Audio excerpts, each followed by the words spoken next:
देश में स्वच्छता अभियान पर भले ही सरकार करोड़ों के भारी भरकम बजट खर्च करती हो, लेकिन हकीकत कुछ और ही है। भगवानपुर के बालूपुर गांव में एक परिवार ऐसा भी है जिसका पक्का मकान गंदगी की चपेट में आ चुका है।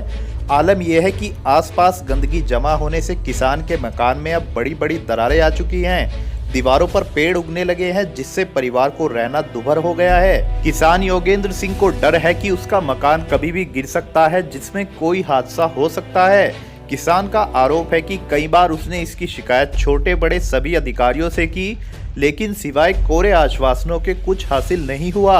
हालांकि मामला कोर्ट में भी विचाराधीन बताया जा रहा है। दरअसल भगवानपुर के बल्लूपुर गांव निवासी किसान योगेंद्र सिंह का आरोप है कि उसके मकान के ठीक पीछे गांव की आबादी में कुछ ग्राम समाज की भूमि है, जिस पर कुछ लोग गंदगी के ढेर लगाकर उस पर कब्जा करने में लगे हुए हैं। लेकिन हैरत की बात यह है कि गंदगी डालने का काफी विरोध करने के बावजूद भी उनका पड़ोसी मानने को तैयार नहीं है। वो सीएम पोर्टल से लेकर प्रधानमंत्री पोर्टल तक इसकी शिकायत कर चुके हैं। 3 महीने पहले हमने एसडीएम के यहाँ एक शिकायत करी थी, क्योंकि हमारे मकान की नींव निकल गई। पीछे से पानी की निकासी है 3-4 घरों की, जिसे इन्होंने कूड़ा डालकर बिल्कुल बंद कर दिया, जिसकी वजह से पानी सारा नींव में भर रहा है। हमने इसकी एप्लीकेशन 3 बार तो एसडीएम के यहाँ दे ली, उस पर कार्रवाई नहीं हुई। उसके बाद मैंने इसकी सीएम पोर्टल पर डाली थी, उसकी जाँच आई थी, वो भी एसडीएम के यहाँ पेंडिंग पड़ी है। उसके बाद जब कार्रवाई नहीं, फिर हमने इसकी थाने में डाल ली थी। उन्होंने ये बोल दिया कि ये ज़मीन का मामला है, तो इस पर यही देखेंगे राजस्व विभाग वाले।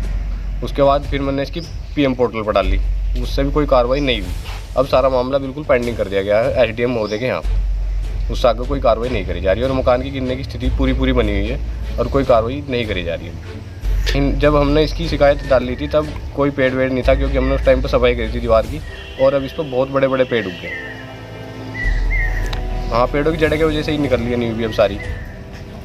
मकान गिरने का इतना खतरा बना हुआ, अंदर से दीवार भी कुछ इंच सरक गई है, वो कभी भी गिर सकती है। अब इसकी कोई वो नहीं है कि ये रुका रहेगा, मकान कभी भी गिर सकता है। तो ये ज़मीन तो ग्राम समाज की है, इस पर दूसरी पार्टी द्वारा हमारे ऊपर ही केस किया गया, फर्जी केस, जो तहसीलदार के यहाँ पर चल रहा है, जबकि इस ज़मीन पर कब्जा दूसरी पार्टी का ही है। हम ये चाहते हैं कि पानी की निकासी करा के हम अपने नींव कर लें, अपनी मकान की नींव कर लें, और पानी की निकासी हो जाए। निकासी पर ये रोक ना लगाऊँ बस, जिससे भी ये पानी परमानेंट निकलता रहे, जब तक इस पर नाली वाली ना बन जाए पक्की कोई।